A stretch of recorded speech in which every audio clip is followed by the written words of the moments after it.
শুভ অপরাহ্ন। আশা করি সবাই সুস্থ আছো, ভালো আছো।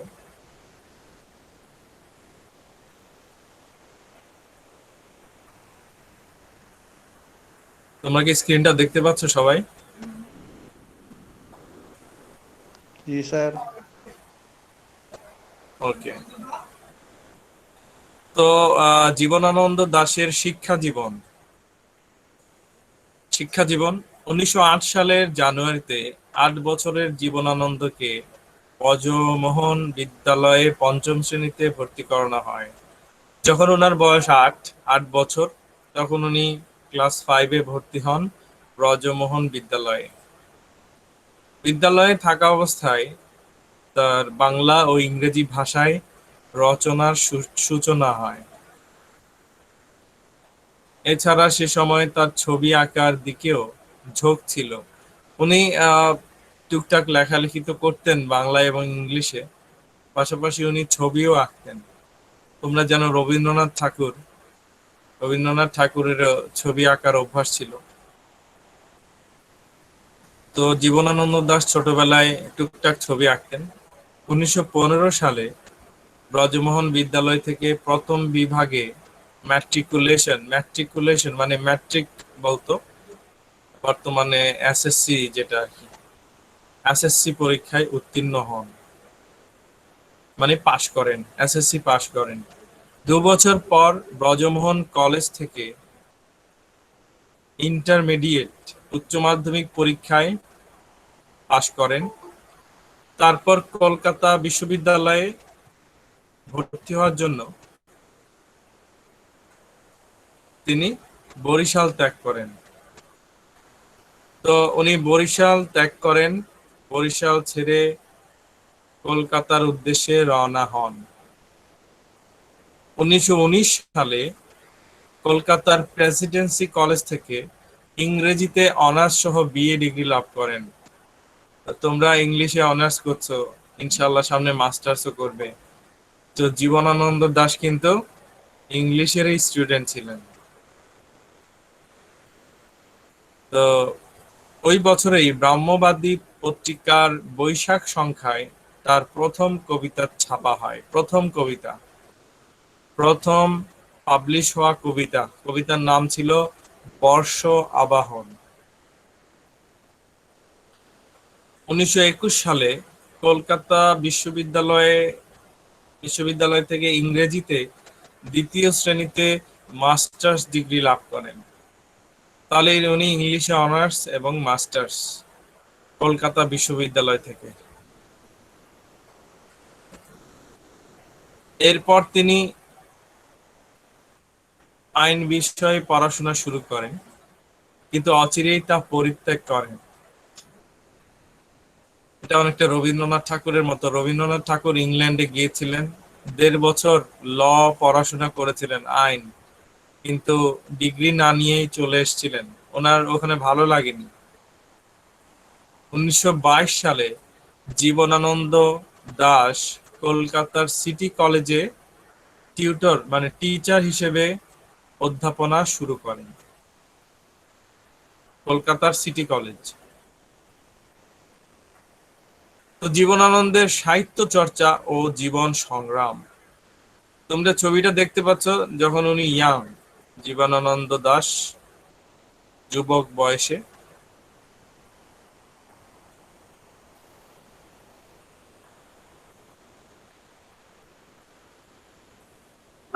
স্যার নাইমাকে জয়েন দিতে বলতেছে। আহ, আমার মনে হয় সে জয়েন করেছে, দেখো তো।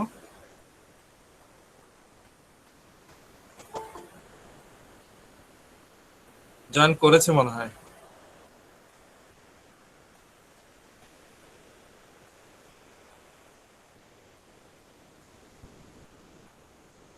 আচ্ছা, আবারও তাকে রিকোয়েস্ট পাঠাতে বলো।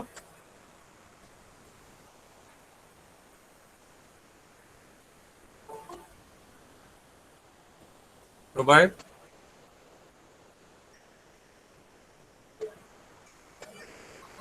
বলছি স্যার, বলছি।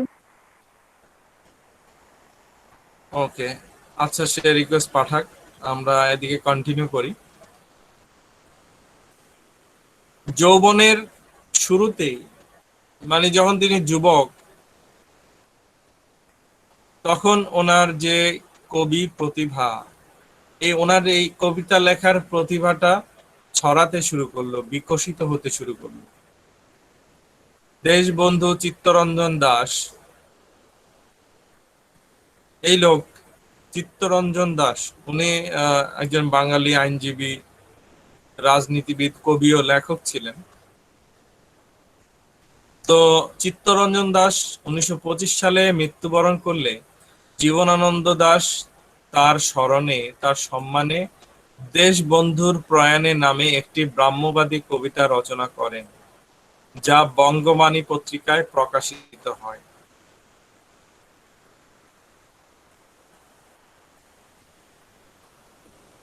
1925 সালেই তার প্রথম প্রবন্ধ স্বর্গীয় কালীমোহন দাশের শ্রাদ্ধ বাসরে, এই প্রবন্ধটি ব্রাহ্মবাদী পত্রিকার পরপর 3টি শাখায় ধারাবাহিকভাবে প্রকাশিত হয়। ওই বছরেই কল্লোল পত্রিকায় নীলিমা নামক কবিতাটি প্রকাশিত হলে তা অনেক তরুণ কাব্যরসিকের দৃষ্টি আকর্ষণ করে। যখন বিভিন্ন পত্রিকায় ওনার লেখা ছাপা হতে শুরু করলো, মানুষজন ওনাকে চিনতে শুরু করলো, জানতে শুরু করলো, জীবনানন্দ দাশের নামটা ছড়াতে শুরু করলো। ধীরে ধীরে কলকাতা, ঢাকা এবং অন্যান্য জায়গার বিভিন্ন সাহিত্য পত্রিকায় তার লেখা ছাপা হতে থাকে। যেমন ধরো কল্লোল নামে পত্রিকা, কালীয় কলম, প্রগতি, এরকম বিভিন্ন পত্রিকায় ওনার লেখা ছাপা হতে থাকলো। 1927 সালে কবির প্রথম কাব্যগ্রন্থ ঝরা পালক প্রকাশিত হয়। ঝরা পালক, এটা কবির প্রথম প্রকাশিত কবিতার বই।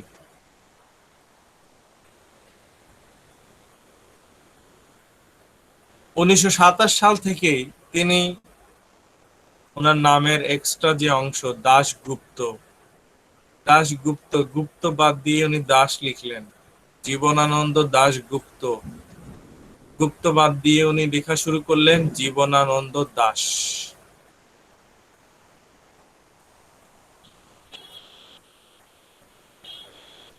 প্রথম কাব্যগ্রন্থ প্রকাশের কয়েক মাসের মাথাতেই তিনি সিটি কলেজে তার চাকরিটি হারান। দেখো ওনার কষ্টের জীবন কাকে বলে। কলেজে উনি টিচার ছিলেন, ওনার চাকরি চলে যায়। কেন চাকরি চলে যায়? ধর্মীয় উৎসবকে কেন্দ্র করে কলেজটিতে ছাত্র অসন্তোষ দেখা দেয়। মানে ছাত্রদের মধ্যে একটা কোন্দল, দ্বন্দ্ব, ঝগড়া বিবাদ ধর্মীয় উৎসবকে কেন্দ্র করে। এর ফলে কি হলো? এর ফলে কলেজে অনেক ছাত্রছাত্রী মানে ভর্তি হওয়াটা কমে যায়, মানে নতুন স্টুডেন্ট ভর্তি হচ্ছিল না তেমন। কলেজের রেপুটেশন নষ্ট হয়েছিল। গার্ডিয়ানরা এই কলেজে তাদের সন্তানদেরকে ভর্তি করাচ্ছিল না, যে কারণে আহ, অনেক টিচারদের চাকরি চলে যায়। তার মধ্যে জীবনানন্দের চাকরি, জীবনানন্দ উনি চাকরি হারান।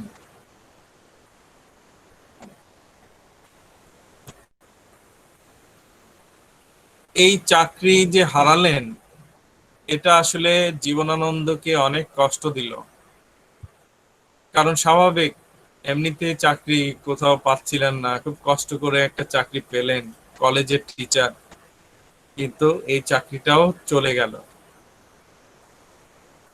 কলকাতা সাহিত্য চক্রেও সে সময় তার কবিতা কঠিন সমালোচনার মুখোমুখি হয়। তো অনেক কবি সাহিত্যিকরা জীবনানন্দের কবিতাকে সমালোচনা করছিলেন, যে এগুলো কবিতার ভাষা ঠিক নেই বা বিষয়বস্তু ভালো নয়, বিভিন্ন ধরনের সমালোচনা করছিলেন অন্যরা জীবনানন্দের কবিতা সম্পর্কে। কলকাতায় করবার মতো কোনো কাজ ছিল না বলে কবি ছোট্ট শহর বাগেরহাটের প্রফুল্লচন্দ্র কলেজে শিক্ষক হিসেবে যোগ দেন। তাহলে উনি আরেকটা কলেজে টিচার হিসেবে চাকরি পেলেন। তবে মাত্র 2 মাস 20 দিন 2 মাস 20 দিন পরে তিনি কলকাতায় ফিরে যান।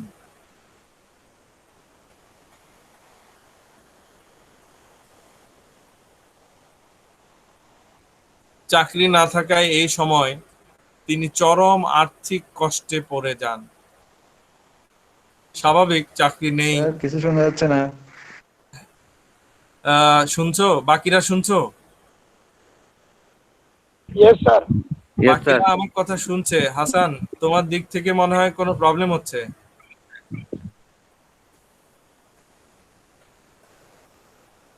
বাকিরা ক্লিয়ারলি শুনছে?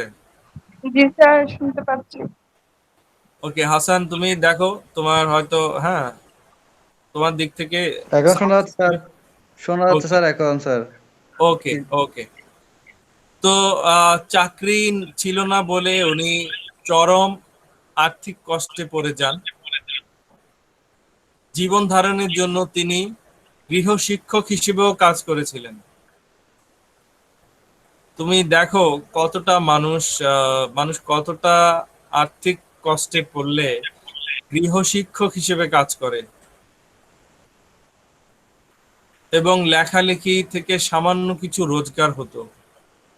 উনি বিভিন্ন পত্রিকায় লেখা পাঠাতেন, প্রবন্ধ, কবিতা এগুলো পাঠাতেন। তো পত্রিকা থেকে ওনাকে সামান্য কিছু হয়তো সম্মানই দিত, কিন্তু এগুলোতে তো জীবন চলে না। সাথে সাথে বিভিন্ন শিক্ষা প্রতিষ্ঠানে তিনি চাকরি খুঁজতে লাগলেন। 1929 সালের ডিসেম্বরে তিনি দিল্লির রামজশ কলেজে অধ্যাপক হিসেবে যোগ দেন। আরেকটা কলেজে চাকরি পান, রামজশ কলেজ। এখানেও দেখো ভাগ্যের নির্মম পরিহাস, উনি মাত্র 4 মাস ওনার চাকরি ছিল, মাত্র 4 মাস।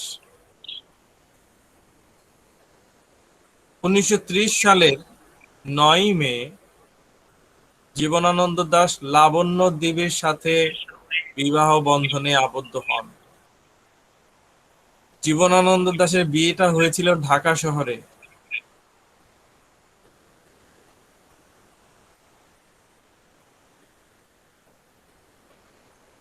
বিয়ের পর আর তিনি দিল্লিতে ফিরে যাননি। এরপর প্রায় 5 বছর জীবনানন্দ দাশ মানে চাকরিহীন ছিলেন। 5 বছর ওনার কোনো চাকরি ছিল না। মাঝে কিছুদিন একটা বিমা, তোমরা দেখো একজন ম্যারিড বিবাহিত লোক,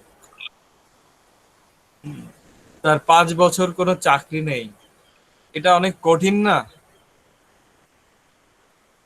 অনেক কঠিন সময়। জি তো স্যার।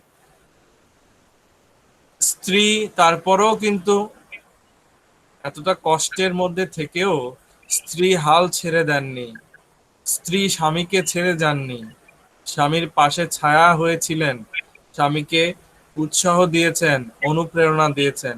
আসলে এমন স্ত্রী কি আজকাল দেখা যায়?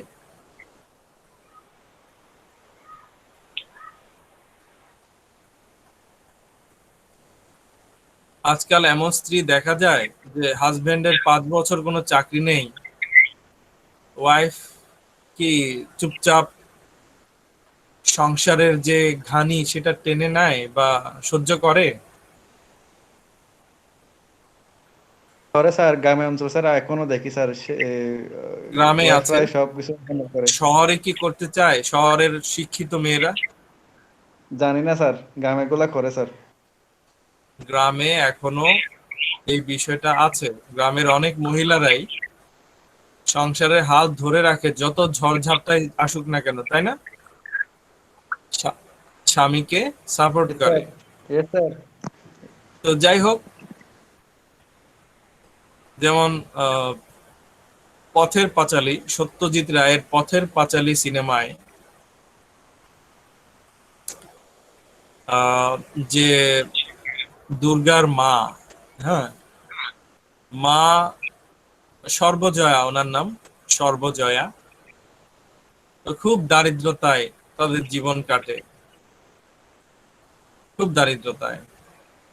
তারপরেও কিন্তু হাল ছেড়ে দেয় না কখনো, সব সময় হাজবেন্ডের সাথে আছে, সঙ্গী সাথী বন্ধু হিসেবে ছায়া হিসেবে আছে।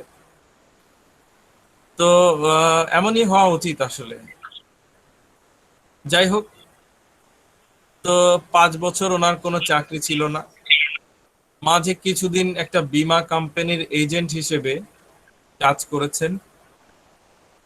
ছোট ভাইয়ের কাছ থেকে টাকা ধার নিয়ে ব্যবসাও করেছেন, কিন্তু ব্যবসাতে সফল হতে পারেননি। জীবনানন্দের স্ত্রী তখন বরিশালেই ছিলেন। তো বরিশালে ছিলেন বলে জীবনানন্দের বেকারত্ব পারিবারিক দুরবস্থার কারণ হয়নি। তোমরা জানো জীবনানন্দের বাড়ি ছিল বরিশালে। তো ওয়াইফ যেহেতু বরিশালে ছিলেন, জীবনানন্দের প্রেশারটা একটু কম ছিল, আর্থিক প্রেশারটা। 1931 সালে কবির প্রথম সন্তান মঞ্জুশ্রীর জন্ম হয়। প্রায় সে সময়েই তার ক্যাম্পে কবিতাটি পরিচয় পত্রিকায় প্রকাশিত হয়। পরিচয় নামক একটি পত্রিকা ছিল, ওটাতে ছাপা হলো তার কবিতা। কবিতার নাম ছিল ক্যাম্পে, এবং সাথে সাথে তা কলকাতার সাহিত্য সমাজে ব্যাপক সমালোচনার শিকার হয়। কেন এই ক্যাম্পে কবিতাটি মানুষ সমালোচনা করলো, বিশেষ করে অন্যান্য কবি সাহিত্যিকরা কেন সমালোচনা করলো? কারণ কবিতাটি পাঠ করে তা অশ্লীল হিসেবে অনেকে চিহ্নিত করেন, অনেকে বলেন কবিতাটি অশ্লীল।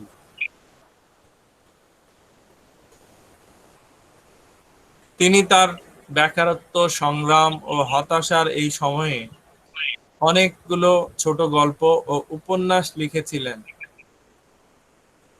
দেখো, অনেকে হতাশায়, বেকারত্বে বিপথে চলে যায়, নেশাগ্রস্ত হয়ে যায়, জীবনটাকে ধ্বংস করে দেয়, মূল্যবান সময় অপচয় করে। কিন্তু জীবনানন্দ দাশ বিপথে যাননি, উনি নেশার জগতে যাননি। উনি করলেন কি? উনি উনি লিখলেন, গল্প লিখলেন, উপন্যাস লিখলেন, উনি সময়টাকে কাজে লাগালেন। সরি। তবে উনি যে ছোট গল্পগুলো লিখেছিলেন এবং উপন্যাসগুলো, এগুলো কিন্তু উনি জীবিত অবস্থায় প্রকাশ করেননি, জীবিত অবস্থায় বই আকারে পাবলিশ করেননি। 1934 সালে তিনি একগুচ্ছ গীতি কবিতা রচনা করেন। উনি গানও লিখেছেন। এই গানগুলো তিনি প্রকাশ করেননি। 1954 সালে তার মৃত্যুর পর কবিতাগুলো একত্র করে 1957 সালে রূপসী বাংলা কাব্যগ্রন্থটি প্রকাশের ব্যবস্থা করেন তার বোন সুচরিতা দাস এবং ময়ূখ পত্রিকা খ্যাত কবি ভূমেন্দ্র গুহ। তখন একজন কবি ছিলেন ভূমেন্দ্র গুহ, এবং জীবনানন্দের বোন সুচরিতা, এই দুজন মিলে ওনার কবিতাগুলো একত্রিত করে একটা বই ছাপালেন। বইটার নাম রূপসী বাংলা। বরিশালে প্রত্যাবর্তন, প্রত্যাবর্তন মানে ফিরে আসা। বরিশালে ফিরে আসলেন কখন, কেন, আমরা জানবো। আচ্ছা, এটা লেখাগুলো হয়তো ক্লিয়ার না এতটা। জীবনানন্দ দাশের হাতের লেখা কবিতা, নিজের লেখা।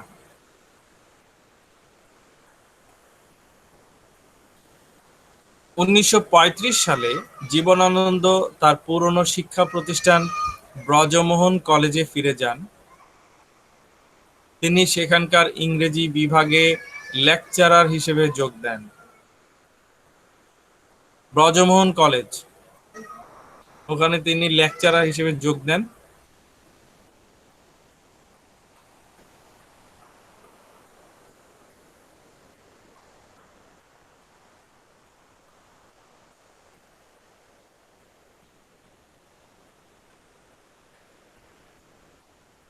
তখন কবিতা পত্রিকা, একটা পত্রিকা ছিল, পত্রিকার নাম কবিতা। তো এই কবিতা পত্রিকায় জীবনানন্দের একটি কবিতা ছাপা হয়, যার নাম ছিল মৃত্যুর আগে। মৃত্যুর আগে কবিতাটি রবীন্দ্রনাথ ঠাকুর পড়েছিলেন। পড়ার পর উনি লিখেছিলেন যে জীবনানন্দ দাশ ওনার লেখা চিত্ররূপময়। চিত্ররূপময় মানে একজন শিল্পী যখন একটি ছবি আঁকেন, ছবিটা যেমন সুন্দর, সবকিছু ফুটে ওঠে ছবিতে। জীবনানন্দ দাশের কবিতা পড়ার পর রবীন্দ্রনাথের মনে হয়েছিল যে উনি কবিতা পড়ছেন না, মনে হয়েছিল উনি পেইন্টিং দেখছেন। প্রতিটা লাইন ছবির মতো ওনার সামনে, ওনার চোখের সামনে ভেসে উঠছিল। এটা অনেকটা ওই যে সেন্সুয়াল পোয়েট্রি পড়েছো, মনে আছে? আমিও আলোচনা করেছিলাম। ফাইভ সেন্সেস, পঞ্চ ইন্দ্রিয়। Yes, sir. হ্যাঁ, যখন তুমি একটা লাইন পড়ছো কবিতায় যে পাখি উড়ে যাচ্ছে, তখন তোমার চোখে, তোমার কল্পনায় ভাসে, তুমি দেখতে পাও যে একটি পাখি উড়ে যাচ্ছে। তো পঞ্চ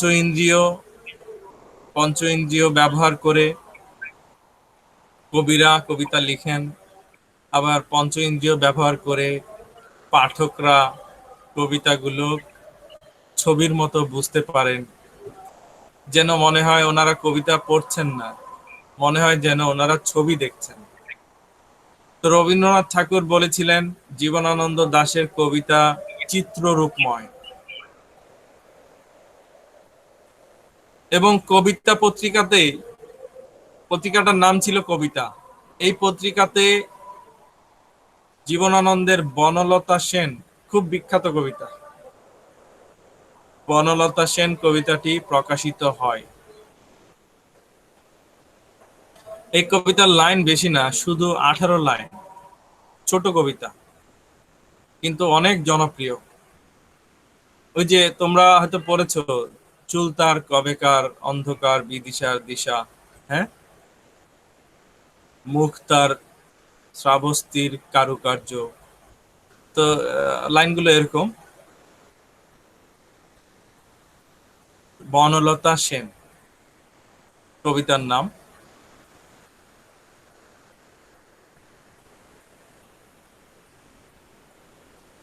1936 সালে জীবনানন্দের দ্বিতীয় কাব্যগ্রন্থ ধূসর পাণ্ডুলিপি প্রকাশিত হয়েছিল।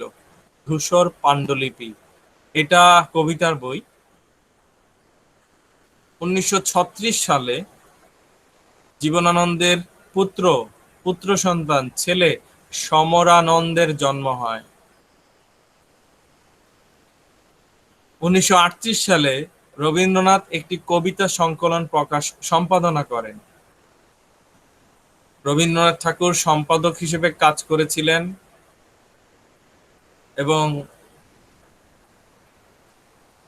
ওই বইটার নাম ছিল বাংলা কাব্য পরিচয়। এখানে যত কবিতা প্রকাশিত হয়েছিল রবীন্দ্রনাথ ঠাকুর কবিতাগুলোকে সম্পাদনা করেছিলেন, উনি সম্পাদক ছিলেন, দেখেছিলেন কোথায় কি ভুল আছে, হ্যাঁ, সব ঠিকঠাক আছে কিনা।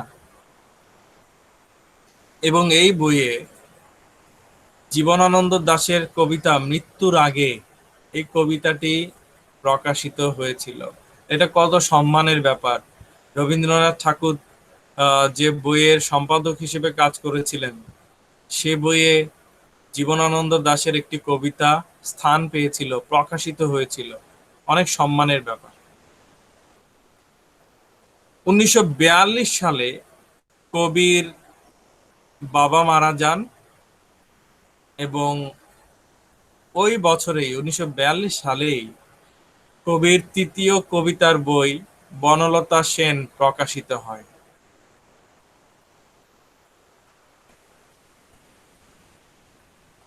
উনিশশো সালে তার চতুর্থ কবিতার বই মহাপৃথিবী প্রকাশিত হয়।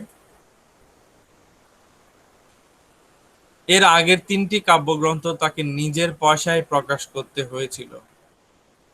দেখো, এমনিতে উনি এই জব আছে 4 মাস 2 মাস, এরপর জব নেই, হ্যাঁ, টাকা জমাতে পারছিলেন না, টাকা উপার্জনের তেমন কোনো ভালো উপায় ছিল না, আবার ম্যারিড।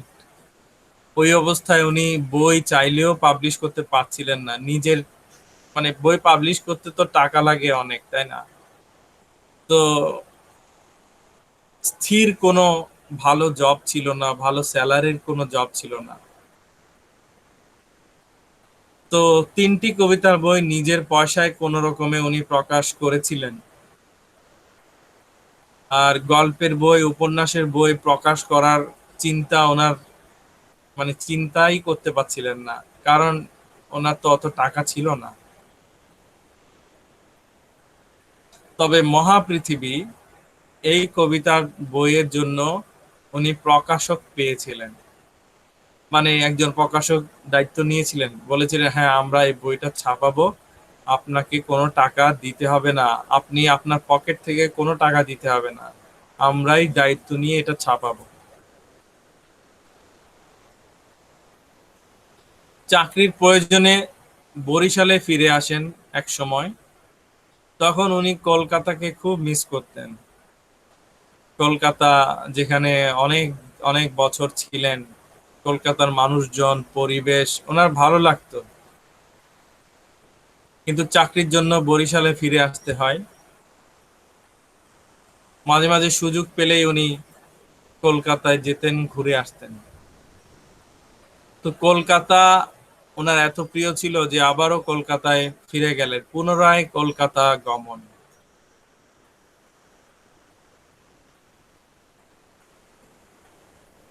কলকাতায় যখন 1946 সালে হিন্দু মুসলমান দাঙ্গা ছড়িয়ে পড়ে, কবি তখন লেখেন 1946-47 কবিতাটি। ওনার একটা কবিতার নাম 1946-47। তো হিন্দু মুসলমান দাঙ্গা হচ্ছিল তখন কলকাতায় 1946 সালে। তোমরা জানো 1947 সালেই ইন্ডিয়া পাকিস্তান ভাগ হয়ে গেল। ব্রিটিশরা ইন্ডিয়া এবং পাকিস্তান দুটো রাষ্ট্র, দুটো দেশ তৈরি করে দিয়ে, ভাগ করে দিয়ে, ওরা ব্রিটিশরা, ব্রিটিশ কলোনিয়ালিস্ট মানে উপনিবেশ, কি বলবো, ব্রিটিশ আহ, উপনিবেশকারী, তারা চলে গেল, ব্রিটিশরা চলে গেল।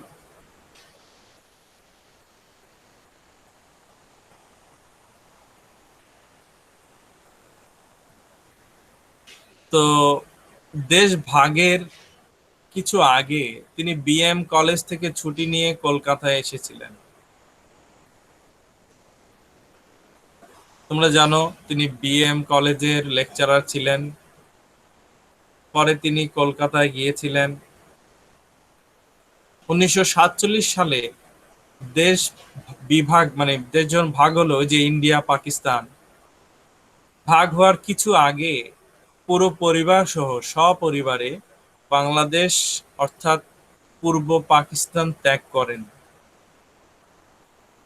তখন তো দেশ ভাগ হচ্ছিল, যারা পূর্ব পাকিস্তানে থাকতে চায় তারা ওখানে থাকতে পারবে, যারা আহ, কি বলবো, মানে যারা পাকিস্তানে থাকতে চায়, সরি, যারা পাকিস্তানে থাকতে চায় তারা পাকিস্তানে থাকতে পারবে, যারা ইন্ডিয়ায় থাকতে চায় তারা ইন্ডিয়ায় চলে যাচ্ছে। হ্যাঁ, তখন এরকম একটা সময়। তো জীবনানন্দ দাশ ওনার পরিবার ভাবলেন কলকাতায় স্থায়ীভাবে থাকাটাই ভালো হবে। তো 1947-এর দেশ ভাগ হলো, ওনারা কলকাতায় স্থায়ীভাবে বসবাস শুরু করলেন। মানে ওই যে বরিশালে যে ওনাদের পৈতৃক, হ্যাঁ, বাড়ি, ওনাদের যে মূল, সেটা ছেড়ে ওনারা কলকাতায় স্থায়ীভাবে চলে গেলেন।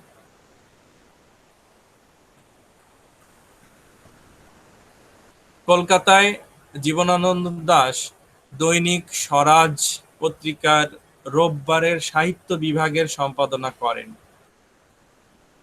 কিন্তু এই চাকরির স্থায়িত্ব ছিল মাত্র 7 মাস। তো উনি সম্পাদক হিসেবেও কাজ করেছেন, কিন্তু শুধুমাত্র 7 মাস। কেন 7 মাস? কারণ কাজী নজরুল ইসলাম বিষয়ক একটি গদ্য রচনা মালিক পক্ষের পছন্দ হয়নি। কাজী নজরুল ইসলামকে নিয়ে জীবনানন্দ দাশ একটি গদ্য লিখেছিলেন, মানে প্রবন্ধের মতো, কিন্তু পত্রিকার মালিক এটা পছন্দ করেনি, তাই ওনাকে বিদায় করে দিয়েছিলেন যে আপনি আর এখানে চাকরিতে আসতে হবে না, আপনার চাকরি নেই।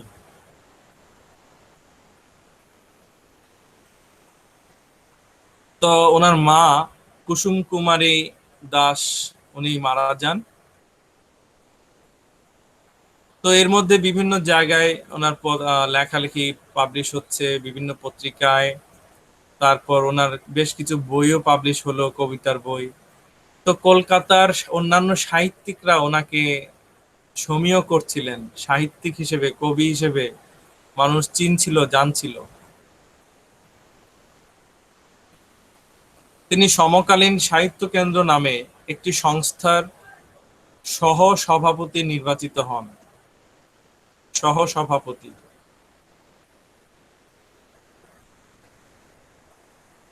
এবং এই সংস্থার মুখপত্র দ্বন্দ্ব পত্রিকার অন্যতম সম্পাদক নিযুক্ত হন। আরেকটা কবিতার উনি সম্পাদকও ছিলেন। মাঝে তিনি কিছুকাল খড়গপুর কলেজে অধ্যাপনা করেন, আরেকটা কলেজ খড়গপুর কলেজ, সেখানেও তিনি লেকচারার ছিলেন। 1952 সালে তার বেশ জনপ্রিয় কবিতার বই বনলতা সেন সিগনেট প্রেস কর্তৃক পুনর্মুদ্রিত হয়, মানে আরো কিছু কবিতা অ্যাড করে বইটা আবারও প্রকাশিত হয়। বনলতা সেন কবিতার বই, এবং একটি কবিতার নাম থেকে এই বইয়ের নাম। কবিতার নামই বনলতা সেন, বইটার নামও বনলতা সেন। তো পাঠকরা বেশ পছন্দ করলো এই বইটা, আর একটি পুরস্কারও পেল তখন বইটা, রবীন্দ্র স্মৃতি পুরস্কার। মৃত্যুর কিছুটা আগে হাওড়া গার্লস কলেজে উনি অধ্যাপনার চাকরি পান, যে কারণে ওনার অর্থ কষ্ট কিছুটা হলেও কমে। হাওড়া গার্লস কলেজ, ওখানে উনি টিচার ছিলেন। 1954 সালের মে মাসে প্রকাশিত হয় জীবনানন্দ দাশের শ্রেষ্ঠ কবিতা। কবিতার মানে বইয়ের নাম জীবনানন্দ দাশের শ্রেষ্ঠ কবিতা, এটা বইয়ের নাম। 1955 সালে ভারত সরকারের সাহিত্য একাডেমি পুরস্কার লাভ করেন তিনি। ভারত সরকারের সাহিত্য একাডেমি পুরস্কার বেশ সম্মানজনক পুরস্কার, এটা সবাই পায় না। যারা অত্যন্ত যোগ্য কবি, সাহিত্যিক, ওনারাই এই পুরস্কারটা পান।